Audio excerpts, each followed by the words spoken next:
Do I still have free time? Joe, if I had free time, no, I don't. I don't even have anything clever to say. My brain is, I don't even have the free time to come up with something. I was waiting for something. I will tell you, though, I got some good news and some bad news. The bad news is the producers told me I couldn't tell any more elephant jokes. But the good news is I'm the producer, so we can tell whatever we can tell whatever we want. But how's it going, brother? It's been a week, man. It's good to be back. It's been a week. It's good to be back in a week of distance from each other episode, right? Because before we had to delay for 3 agonizing weeks. Yeah, it was. It was forever. Things were working out. Listen, my job, I continue to have, I never really talk about what I'm experiencing in the workplace, right? Like I'm taking notes to talk about it one day, but as of now, I don't really get into on the stream what I do at work, but it's been busy, right? It's no news that my company is going through a digital transformation, right? And there continues to be a lot of disruption. So it's busy. I don't think there's a lot of free time. If I did, just like you, I'd find something to do with it, right? I'd figure out some way to use it. Yeah. I don't know. My wife knows me, and you already know me also. But I can't stay quiet. I can't just sit around and watch TV or waste time doing video games or whatever.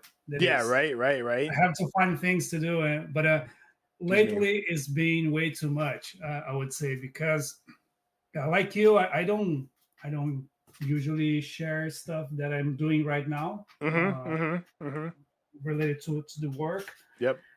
But I can tell it's been very, very busy and getting different projects and, learning new stuff, meeting with new people.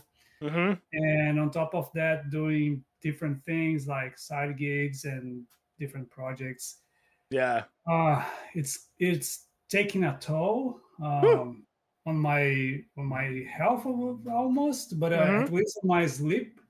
Like some good, those nights where when you sleep from the time you go to bed until the time you actually wake up. Yeah. I haven't had one of those for weeks, right? So it's been Right. tough.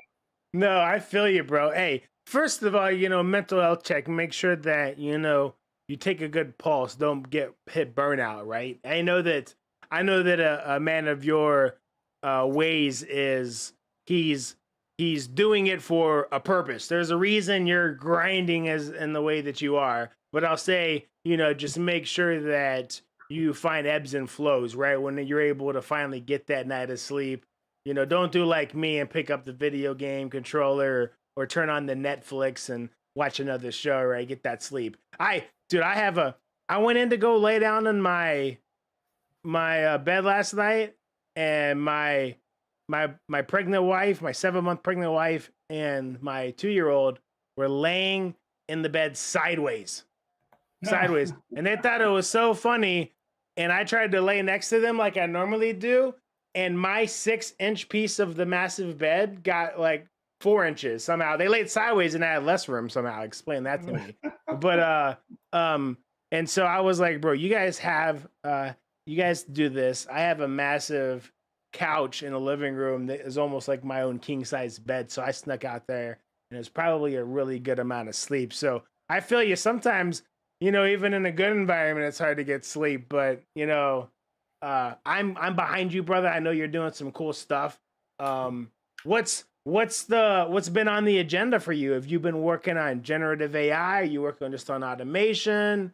Hey, what kind of work have you been doing? I know you're working on the instructor front. Yeah. So one thing though, I'm kind of shifting gears lately, Yeah. and this was something I was meaning to talk to you because I am kind of surfing against this big agentic wave Yeah. Okay. in a sense that I know we already talked about this in the past, like how much worth learning new stuff. When this ends, right? I'm not saying that it's ending for me. Far from that, because I still have the gig on the college where I'm teaching. Yeah. But professionally speaking, on a professional environment, I'm kind of going leaving that aside. Yeah. I'm, Yeah. I'm leaving this automation team, going to another team where we're doing some cool stuff also, but not related to automation. So Mm-hmm. That's cool. yeah, I'm trying to learn new skills, You have to, not man. so not technical skills, Mhm. more interpersonal and people skills, right? Yeah. Yeah. But yeah, that's what I'm trying to do lately, and that's why I'm losing my sleep. By the Oh man, that's some of the things that I love about the grind, right? So, you mind if I tell you a story about Oh, some? as long as not about an elephant trunk. No, no, that's I'm kidding. that's You where can I you can learned. say That's that where I too. learned this story. No, no. Did I learn that? Yeah, I think I might have learned that story in the military.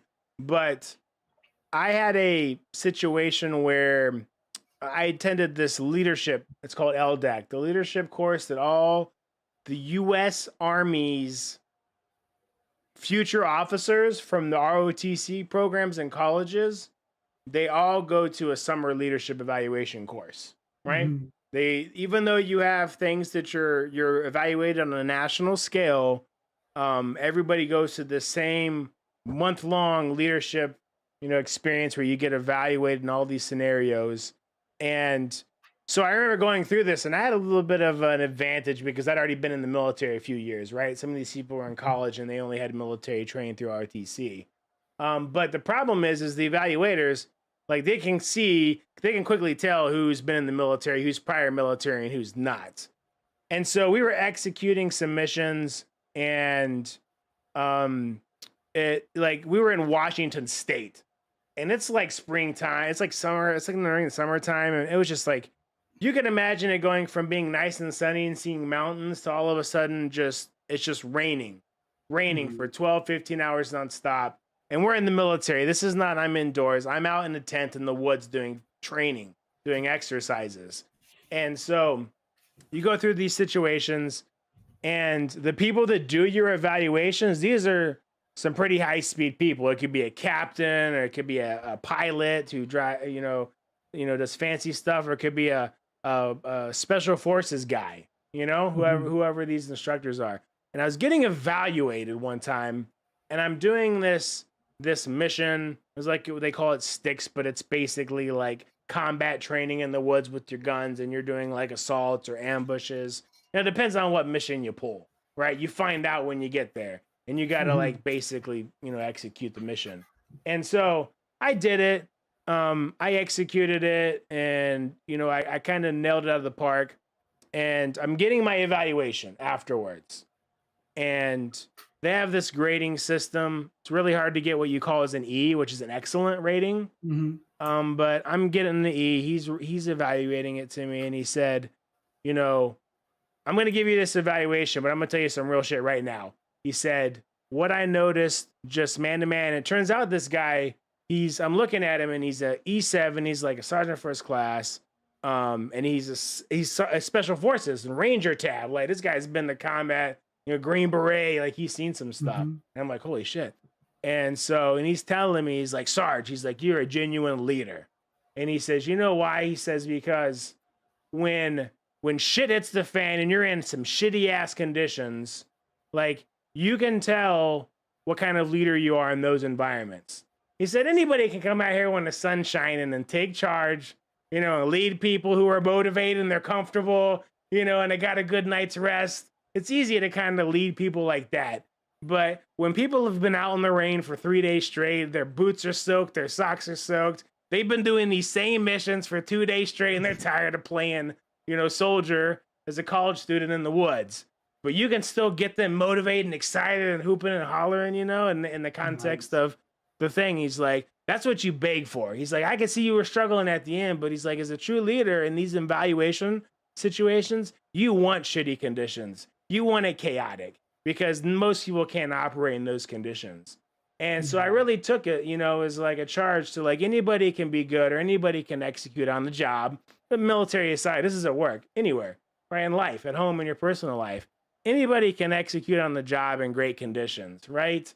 If you want to, like, really stand out and you want your significant other to think you're a better husband or, wife, or you want your boss to think you're a better employee, when shit gets hectic, step up then, reform and elevate your performance when shit hits the fan. And I promise you, like, you'll learn a lot and it'll improve. So I kind of thought about that. You're in the struggle bus now, right? But if it's something that you really are working towards, when you're able to kind of put the pieces together and push yourself through it, the benefits are much greater, I believe, than just kind of Yeah. riding the wave.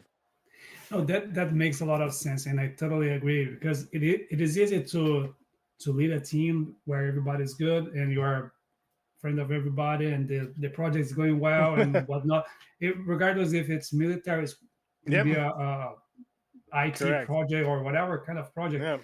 But when things go south, then you truly can You perform learn. your best. Yeah, Yeah, you you're really totally. perform. And And yesterday I had an experience quite was just me. I was the only one that realized that because something that I noticed in myself yeah. because I've I've never been a teacher before this job that I'm as a professor in college, right? That I started this year, and I don't know why I thought maybe because I always conducted trainings, technical sessions with my colleagues.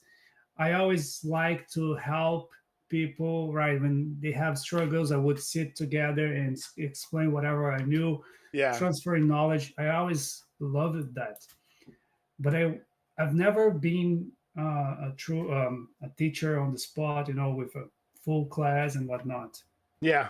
And I thought I would nail it, right? I thought I would nail it. I thought I would just, I got you this. know, yeah. I thought it would be awesome. Everybody would learn everything.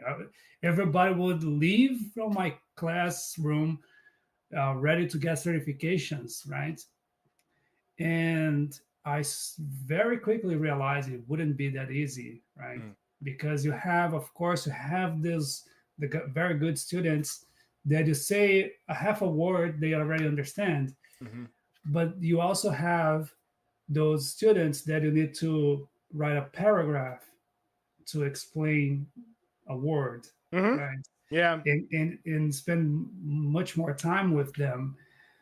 And I just finished my first semester of teaching, and was an incredible experience, right?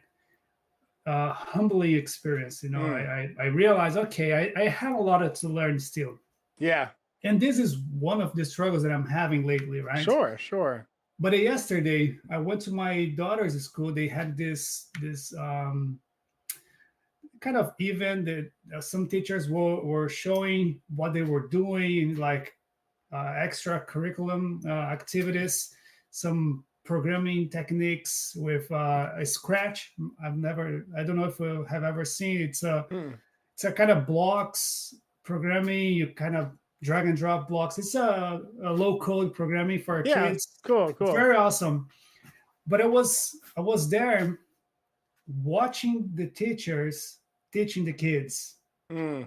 and realizing, man, I don't know if I could do this to these kids, right? The way they got control of the kids, the way they taught, amount of content that they delivered, because what they delivered there, I would probably try to do much faster. But it's not about the speed, it's all Yeah. about the amount of content you deliver, is how much they can Yeah. grasp, Yeah. Yeah. Yeah. right? Yeah. Man, it was just another very humbling experience that I realized, okay, there's a long way Yeah. if I Yeah. want to succeed in this field, right? Yeah. Well, well, two things. First off, I appreciate, and I know that people that listen to this conversation can appreciate your vulnerability and your you being able to be honest and open about this experience that you're going through. Right? I'm sure that people have went through what you're going through, or people will go through what you're experiencing now, and it'll be comforting to know that it's not just me. Right? So I appreciate you for being vulnerable to share that that insight. But I also have to say that you already are worlds ahead of where you probably think you are, because you have the ability to have self-awareness. The fact Yeah. that you are evaluating these scenarios, and even when you go and you're probably weren't intending to be teach the teacher, train the trainer in that moment, but you find yourself evaluating what you do versus them in that scenario, which ultimately is just you looking for opportunities to get better. So I think your heart's in the right place. But there is something to be said about uh I think this is a fallacy when people, and I don't want to say that this is your dream job. I'm not saying that. Uh, But what I'm saying is, like, there's this fallacy about people saying, go chase your dreams, or people thinking that if I'm doing my dream, plan, that I'm going to enjoy it, or that it's going to be easy, even if I think it is. Sometimes, like, dude, it's never, like, even if it's your dream job to make YouTube videos, it's a lot of work to consistently put out YouTube videos, and your joy of doing that will very quickly not carry you through to be to do what you want to do if you're not fully in it, right? You're like, okay, this is the reality. This is what's happening. I've been there, so yeah, yeah. I can relate. Well, there are so many stars out there, people that suddenly succeeded, right? Overnight. Never And happens. it's not an overnight thing. And Never is. here, like, let's take one example. Mr. Beast, Mm-hmm. right? The most successful YouTuber. He worked his ass off for 10 years, Yeah. doing nothing, Yeah. having no money at all, Mm-hmm. doing shitty videos and Yeah. whatnot, until he had some momentum on YouTube. Today he's the biggest one, but yeah, it took quite a lot of time. And Yeah. like him, many other professionals on their own fields, like take it takes a lot of time Yeah. It to does. actually succeed in something. Of course, there are some cases where people are lucky; they are in the right place, right Yep. time, It happens. with the right skills. It happens, but it's not the That's the exception. yeah, those are exceptions. Yeah, and I don't, and I'm a part of this small group of creators on YouTube that sort of, I would say, guided or coached by Maddie Hopchi. Um, he's like a big YouTuber, and he there's this one guy on there. He's a pretty he's, let's say he's a very successful director, right? He does not like maybe like Hollywood or Blockbuster, but he's been able to become a director and do commercials and shows and make a successful career for himself. But he puts it out there too. He said you got to be careful when you blow up. You know what I'm saying? Because like, even though like you said, sometimes people get in the right place in the right time, if you aren't in a position to capitalize on the opportunity, you know what I'm saying, it's just going to be there. It's going to be a moment and that's it. And he makes this parallel to like, he had this viral video. It just went off. It like went off and got 1 million views and stuff. But it was something dumb. It was like just like headlights of a car. It had nothing to do with anything. And a bunch of people showed up and everybody's like, "Oh, you're amazing." And he didn't have any other content. He didn't really have any skills yet. And then, then they just kind of leave, and they don't ever all stick around. And he made a video about that years later saying, it's cool to go viral. It's cool to be, in that position. But if you're not yet in a position to capitalize on it, and that's like what you're saying too. And I think that it takes years to be in a position to be able to truly capitalize on opportunities, right? You gotta some sort of weird toll gate. It's like some sort of and it's funny because it's not a one thing or one video or one project you're gonna do is going to blow and then you are done for the rest of your career. Yeah. That might trigger some good momentum, but if you don't have consistency, if you don't have the quality, like, or a plan, just like your friend is going to be a one-off and then it's going to vanish, right? Yeah. I don't know what happened to your friend.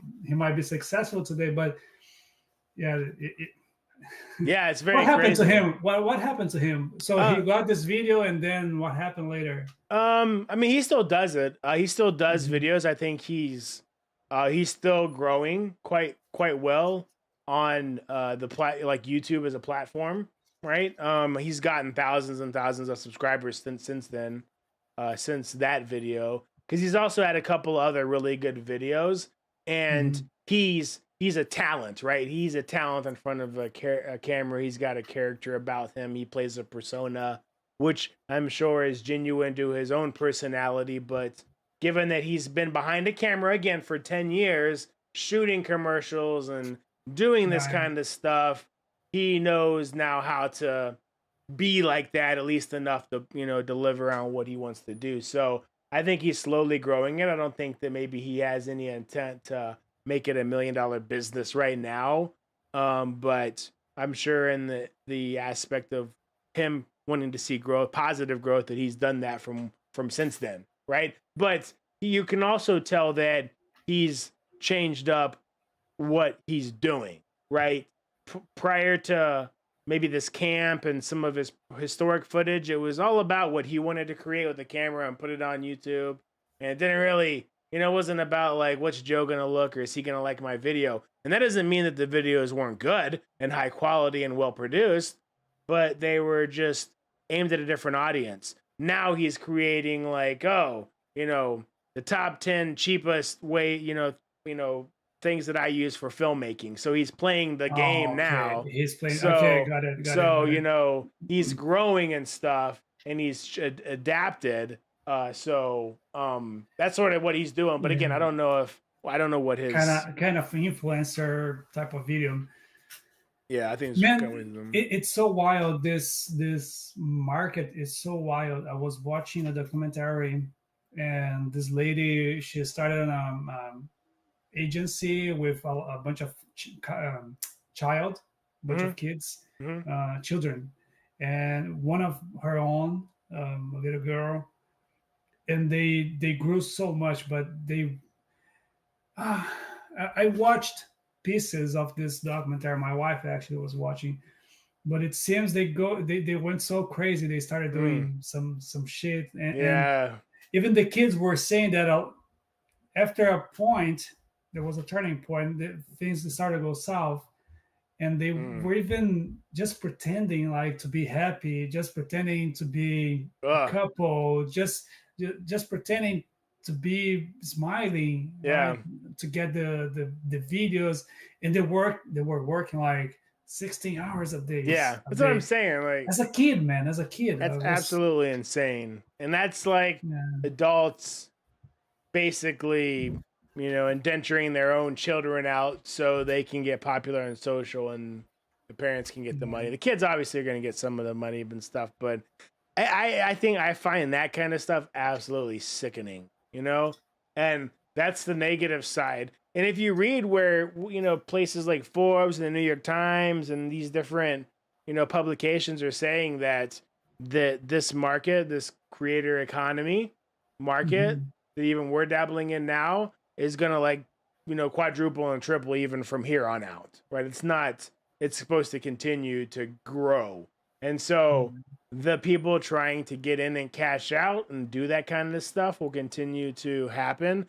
I Oh what yeah. I what I hate is just the influx of junk AI. I am starting to Oh see my more god. and more just crap AI generated, and it's actually gotten to the point where it bothers me so much that I'm literally like unfollowing and like blocking pages when I see like it's Oh, an excessively absolutely. untaste when it's like incredibly just like untasteful or just weird. Like I just block this stuff, man. I feel like I do just as much blocking as I do engaging with posts nowadays. I'm like I don't want to Yeah. see this, but For example, these images that are AI generated these days, everybody is doing, but there are some folks that just abuse, like they just do so much.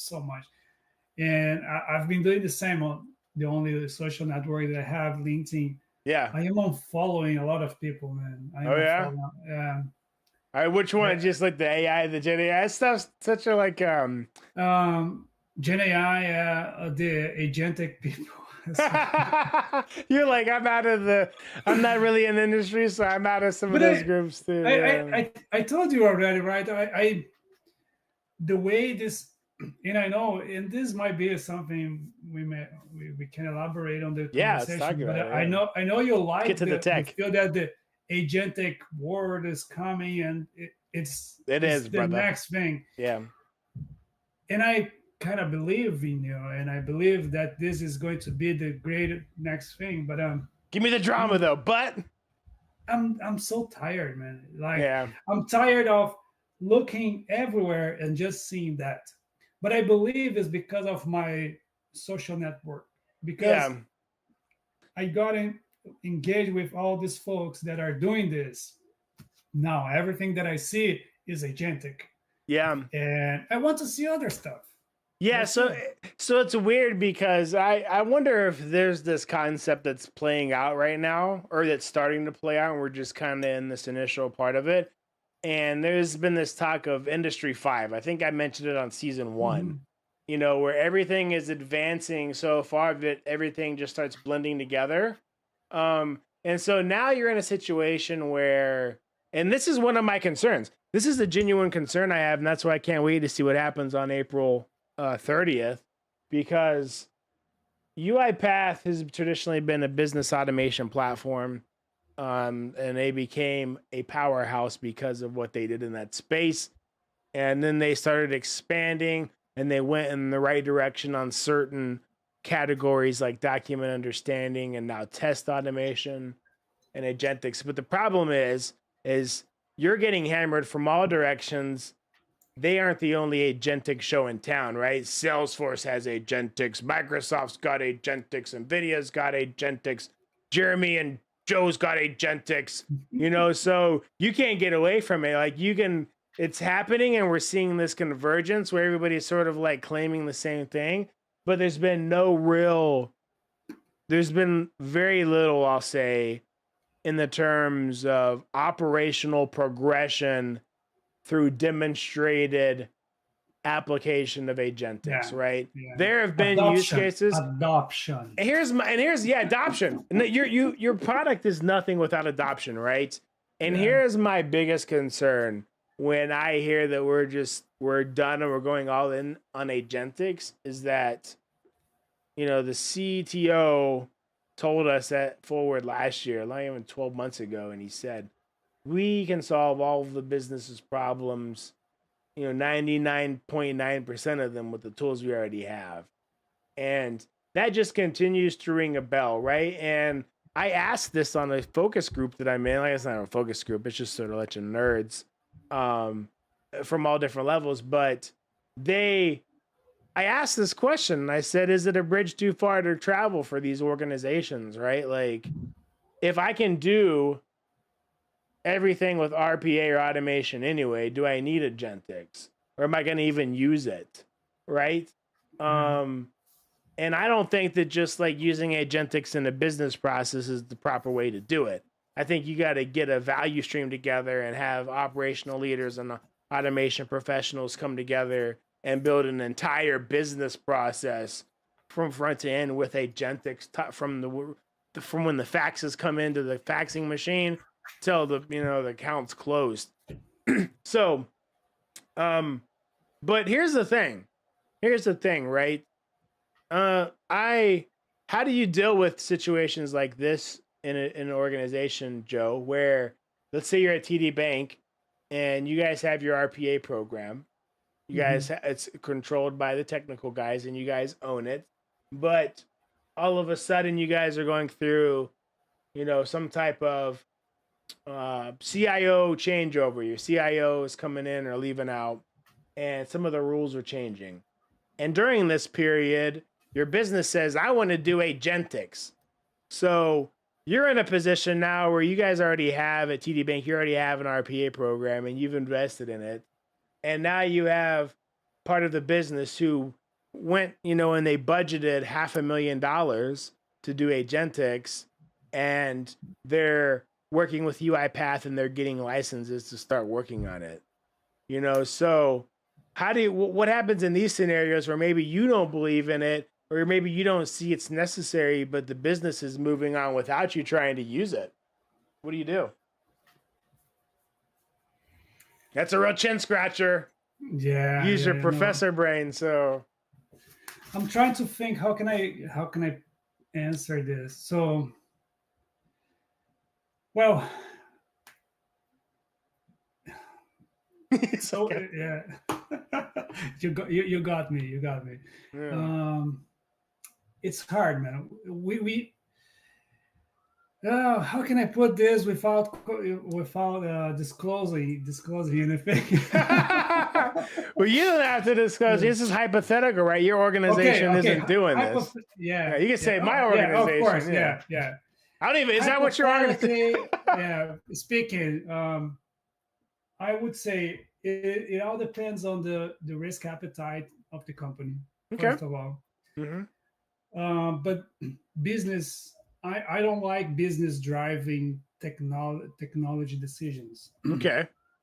I because probably I am from the tech side, I don't like to be driven by business goals. Yeah. Like, well, I mean, we want to automate, we want to save this, we want to save that, but at the end of the day, I don't feel they have the proper knowledge to judge by themselves what is the best solution, right?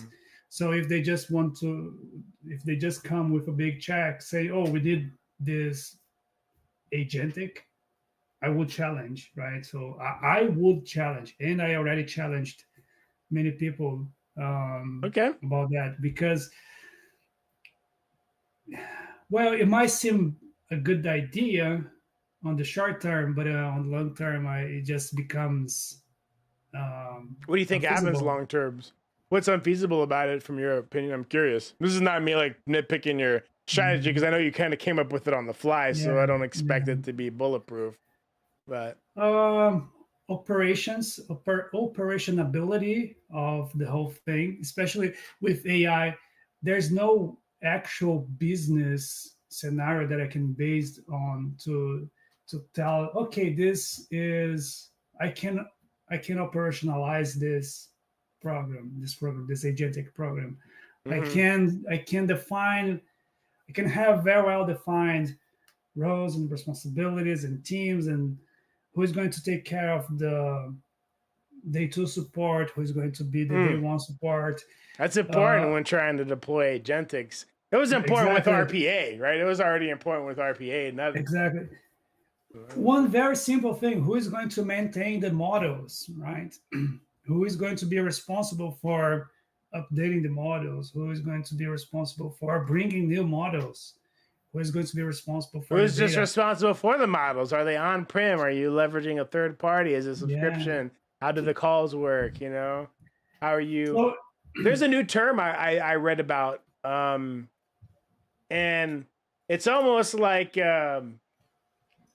reverse RAG, right? Where, you know, RAG is meant to give the agent understanding, right? It's about like restricting knowledge, right? Giving bots only access to certain knowledge. And so I find that as an interesting concept, but I still feel like you're saying that's such a big thing, right? It's one thing for a business just to have access to a low code, no code software like UiPath, but if you give them something like Agent Builder or Maestro, where they can build and cobble together Frankenstein with an LLM. Yeah. Like, oh, look at him. He's. I think you're over there. Like you're kind of.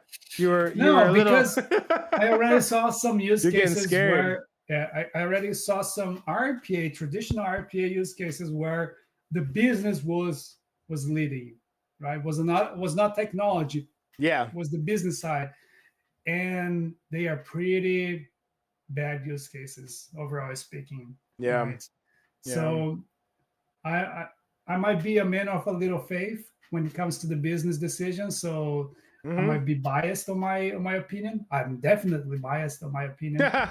No, I agree with you. Just I would say the craziest thing is I would agree with you, and I would say that the original UiPath, like if you go through the historic UiPath, like just the studio and just the developer, I might even go back and say Citizen Development, like Studio X, like yeah, sure, fine, you guys can use that, have at it. But nowadays, with what all you can do, I don't know if I trust it, right? Do you know one thing that I would value much more than agentic? Yeah, what's that? Just having access to a ChatGPT that like to within the corporation, where I could put a document there and ask questions, or where I could link to a knowledge base and ask questions, or why haven't more companies allowed just why doesn't everybody have access to GPT in-house now at their business? Well, because it's too expensive. The internet. No, it's because it's on the internet. Yeah. So the especially for banks, right? We kind of have an in-house AI capability there. I haven't seen that. Chatbot. I know they are doing different use cases, very very cool use cases. But oh man, today I think I'm so tired. I am kind of stuttering my words. So I haven't noticed it all, but you're good, brother. Yeah, I'm kind of. Blah, blah, blah. That's gonna be a highlight. Yeah. And now that has to be true. Now I just did like a dummy. Oh, but anyway, I think the boundary of the data, and then I go back to the risk appetite of the company, right?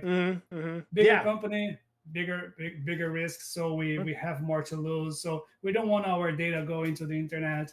Yep. Small company, I think it's fine. You pay $20 per employee. All right. They can leverage it, right? All right, Joe. I'm the CEO, and I agree with you. I think everything you said is accurate, but we don't make any money without the bank side of the house, so we got to do it. We got to listen to them, and we got to give them access to this software. Now, what are you doing? What's your strategy now? I don't know. I'm not an architect. What? So okay. So you hired an architect. You're gonna give him some responsibilities. I believe there are some options to have a better security when it comes to the AI capability, right? Either on cloud, which I believe would be more financial, would be a better financial decision if we just look at the money, right? It's cheaper to hire a SaaS service, and then pay as you go. But if that solution is not enough or doesn't comply with your security requirements, then I would try to come to bring to on premises. Yeah, an on-prem version of an LLM. That would be very expensive. You think so? You think so? Nowadays, you have to build servers with GPU, right? So that's where it gets expensive. Well, that's what I was saying with the. I wonder how many people can tie into one of those NVIDIA servers they just released, right? Those things are massive, and you can put models directly on those, right? Like Boundaryless Group was doing. I wonder how many, because he was saying they were just bringing like a server, right? And then shove it in your rack. If you could do that with just a server, like boom, there's your LLMs on prem now. Yeah. Well, I don't. Let me just get back. But I don't believe the server itself is the most expensive part of a solution like that. There's you licensing and everything else, right? But that's third party, right? I could hire you. I could hire Joe, his consultancy group, and your brother and cousins, and they could build it. I don't know. I would guess very on the lower end. I would guess that what do you think of $5 million to deploy on-prem AI capability? Start our own business, Joe. We can do this. I can find a margin. We'll crush it. No, that's good. No, I was thinking more on the strategy side. Like, how do you kind of manage it? Such a crazy portfolio. But I don't want to get us too down the rabbit hole. I was taking you on a hypothetical scenario where we couldn't say no to agentics, right? And I was wondering where Joe's very smart and compliance-driven mindset would go to make sure that TD Bank's data didn't get out there. But again, before I would even try agentic automation, I would just give every employee access to a ChatGPT-like tool. I think that would bring a much bigger value for the company. Yeah. No, I don't. Agentic. I don't disagree. I think two things, right? I think that you do that to give a lift, right? And there's a bunch of debate on what kind of productivity gains you'll get in efficiency through the tools and adoption, right? But I think what it does is it also starts to give you a idea and a snapshot on utilization, right? Yeah. So you can roll that tool out. See, first of all, if they won't even use that tool, they ain't going to be building agentic processes on their off time, right? Exactly. So then you can kind of maybe roll that tool out, deduce who's going to use it, and then maybe do a open house for people who are interested in building automations if they use the tool enough. And then from that group, it'll cascade like your students will from people who care to the people who actually want to build it. And you'll have that subset, and then those people can kind of run with the tool. I think that would be a good idea. That's a very good point, because one of my problems with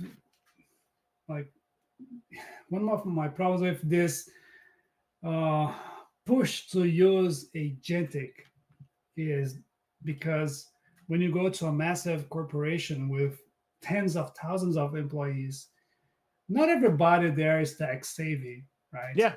So it's, realistically speaking, is not scalable. Yeah. Man, I've been to calls where the user is sharing screen, and we try to guide the user by telling, click here, click there, drag and drop, right click, this option, that option. And it's so difficult. Users don't know where the toolbar is, where the address bar is, where the Windows, that's your training. That should have been the first thing you trained them on. That should have been part of the walkthrough. No. it's so, and I imagine this kind of guys, this kind of people doing agentic then, Oh right? my So God. what's coming out of that? Yeah, no, you are spitting facts, brother. In 2020, I partnered with UiPath to train 2020 people in Studio X in the government Mhm. space in DC. Because Studio X had just came out and they were doing the bot for everybody, right? And I was Yeah. like, the only way you could do that is if you got a tool simple enough. And Studio X was simple. Like you couldn't even build flowcharts. It was just like a flow, it's just like a stack of Sequence. activities, right? Yeah. Sequence. Thank you. That's what that was actually called. And bro, I would be teaching these groups of like 50 people, and the class sizes, the attendees in the class ranged from people who were developers and coders to some VP who never couldn't read an Excel sheet. And so I feel you, brother. Like in order to train that group, like our training material and how I assembled the class, how I put the instructions together. I mean, bro, like by the second day, the first iteration, like, and I knew this going in because I had trained small groups, and it was during Christmas. And I'd built email, like 50 email boxes for each one of them, student 1 to student 50, and they all had mail in Uh-huh. it. And I had this elf on the shelf thing where, as the slow people weren't getting through their training as quickly and we had to, go to their desks, I had side missions and little, things that they could do, while we were doing other builds. And so it's so hard. And that's in a 1 day training, right? You can get people so separated in this technology with Studio X in just a 6 hour training period. That's the gap. And then you throw in something like Maestro. Like, I like Maestro. I think Maestro is, if UiPath can just say to hell with licensing and they can get rid of it, right? And they can say, hey, we've got a studio, but we're not going to charge you for it. Just build what you want. And they gave Maestro to let us tie that into agents and orchestrator and Mhm. visibility and left it at that.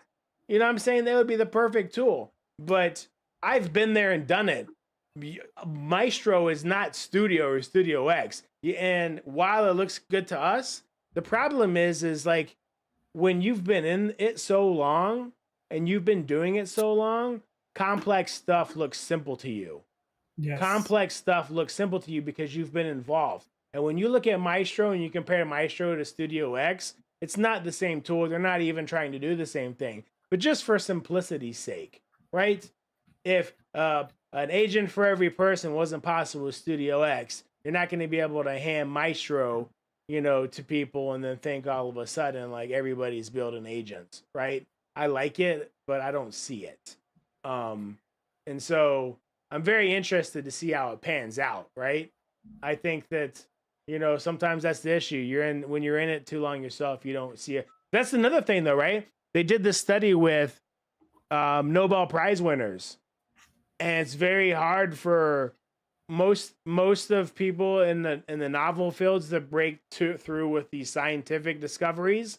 They actually do it in their 30s, right? In their Mhm. 20s and 30s, the work that leads them to break the Nobel Prizes. They're not doing it. You'd expect, like we were talking about, 10, 20 years of science, and then they would make their breakthrough. They Mhm. don't.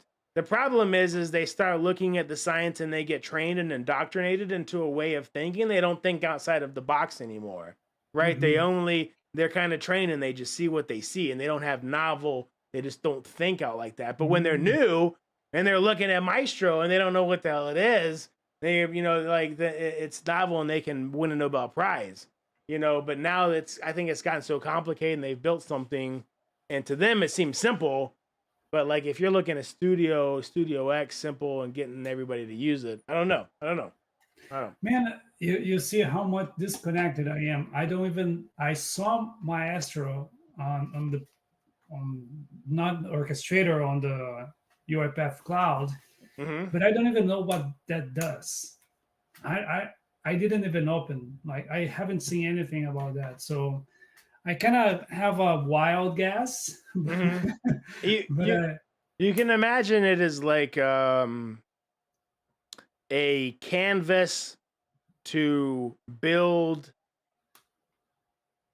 agents and robots and tie it all into, it's basically a way to build agentic systems. You know how we were talking about like what's the architecture, Yeah, agents it's with not. agents? It's the Yeah. wrong name then, because Maestro to me reminds me of uh, um, Orchestrating a symphony. yeah, a scheduler, kind Oh of yeah, yeah. No, this, thing. I don't know what they're and that's not scheduling, or it's basically like, because it's like if you imagine in your brain, like how do I incorporate LLMs or people and robots? Like how do I tie all of this in together and build Mm, something bigger, right? Not just do these little pieces. How do I create a big solution that puts all of these components together? And that's what Maestro does, yeah. essentially. I don't know. Sometimes I feel that UiPath either isn't always good to name their products, or they have so many that they're running That's out of good names. right. Yeah. That's why I said if they just do like Studio and Maestro to give you access to agents and LLMs and connect that to Orchestrator instead of having, you know, hey, I'm gonna give you a hot take right here, Joe. I'm gonna give you a hot take. There are like 15 to 20 products for UiPath. Some of those guys are getting a big ass budget to just put buttons on a page, and they shouldn't even have a product, right? I'm just gonna be like, some of that stuff should be a feature in Studio, not a whole product, Or on the right? orchestrator. Or an orchestrator, right? Should be a feature and orchestrator built in. Shouldn't be its own damn product. So Yep. that's my opinion, and I think that's got to be cleaned up. And they're doing a lot of changes. They are hyping the hell out of April 30th. I was gonna make a video about it in the new car. I wanted to take the new car out and make a video about it and do this thing, but I just haven't had a chance. And one of my lenses hasn't come in yet, so I'm still kind of goddamn China tariff wars. Got my lens stuck in Oh, the port somewhere. just to make a note here, since we are still talking about agentic and AI and whatnot. Yeah, I was playing around with and I'm Power. listening. I'm grabbing my. I'm parched, so I'm listening. Sorry to interrupt. Okay, Grabbing it. I was playing around with Power Platform and learn a little bit, and then I You got the you traitor! No, yeah, I'm just kidding. or yeah, and then I got a use case, how to validate invoices, and man, I was so mesmerized. It was so simple to create one Power Automate workflow to invoke a model that would Ah, see, that would okay, read yeah, my invoices and capture the data, yeah. and then just get the data ready for me, get all the fields. Was like, seriously, in 30 minutes. I've never done that before. In 30 minutes, I got it done. Of course, just basic stuff, reading up, uploading the image, running through a model, capturing the data, and printing, right? Just a very basic workflow. But what I want to say is, to do that in UiPath, Oh God. Yep. I had to watch like a 20 hours training. And you probably still couldn't do it. You probably got like 5 steps through and had to. Man, I had to copy another workflow and then just, okay, let me update this and that, and now it works. So I, Yeah, bro. UiPath is amazing, right? They have so many good products, but sometimes I feel it's way too complex to get something easy done. Yeah, yeah. I mean, there's something to be said about over engineering. And again, like I said, when you're inside the pool, sometimes you don't realize how dangerous it is in there. And I don't think that. Listen, man. Like I said it earlier. I'm concerned. I love the tool. I love the community. I'm actively involved in delivering solutions with it at my own organization, but I'm worried about this next wave because we're going to agentics, and while I think the UiPath's position to deliver on the promises, I feel like we're playing herd mentality now. I feel like we're no longer in our own pack, in our own industry, in our own field leading it. I felt like we've hopped out and now trying to run with the Microsofts and the Open AIs and the NVIDIAs and delivering on the agentic future. You have to, first of all, you can't just sit around with your hands in your pockets while people build agents. And we'll see if their investments in this direction pay off, right? I'll be using it, but the sun sets on every dog's ass eventually, Joe. And I think that if I want to move my own career forward or do other things, right, I'll eventually have to, throw up the cleats on my automation journey too. But we'll see. I'm not done yet with Maestro. I'm still playing with it. I opened it up. I actually opened it up myself and was messing around with it. Text-to-speech workflows. So yeah, I might do something next semester, but not yet. I mean, I don't want to spit on the plate here, right? Because up until you haven't got the plate yet. You haven't got the third plate. There's nothing to spit on yet. You're right. You don't want to spit on what's not there yet. So I mean, UiPath still a great tool, but I think I am changing my just leave it. He's growing. He's growing around what his future might look like. So I understand that. I would love to have a deeper conversation offline about where you're headed in the teaching space, because I'm that guy. My wife even knows this. I've talked about like thinking and finding an interest in teaching, and I think the world and teaching's changing. So so I'd love to get your thoughts. And even in this space, right? How do you teach a tool that doesn't exist, right? If the tool, and I mean that to say that, the tools change, right? You build a curriculum around the studio or this, and then it's so hard, because up until a few months ago, I was criticizing colleges and universities that they don't offer AI courses, but it's virtually impossible to create an up-to-date course on AI, because it takes a week to change something in AI. It takes 2 years to create a course, to create a program in a university. Crazy. Even more than 2 years. Like if you count from the time that you decide to create, go through approvals, government approvals and whatnot, and then building the course and then getting students, by the time you finish the first class, like, it's already out of date. Yeah. No, I agree. I think I talked about this one episode. They asked me to do a review on an RPA-driven book, and I read the book. And while the book was well put together, my actual thought on the review was like, this is pointless. There's sections in here that I'm reading. The book just got released, and it's already outdated. Right. And I don't want to say that on a review, because I'm not going to flame somebody's book that they just put out, on my first time being asked to review a book. So, very, very interesting, but valid point, right? Valid point. Yeah, exactly. That's why it's hard to stay on the wave. Exactly. But Joe, what are your wrap up thoughts, man? It's been an hour. I got to go and get my jog on before the sun's down. Yeah, and if you can see behind me, there's still some light out there. Yep. But it's almost over.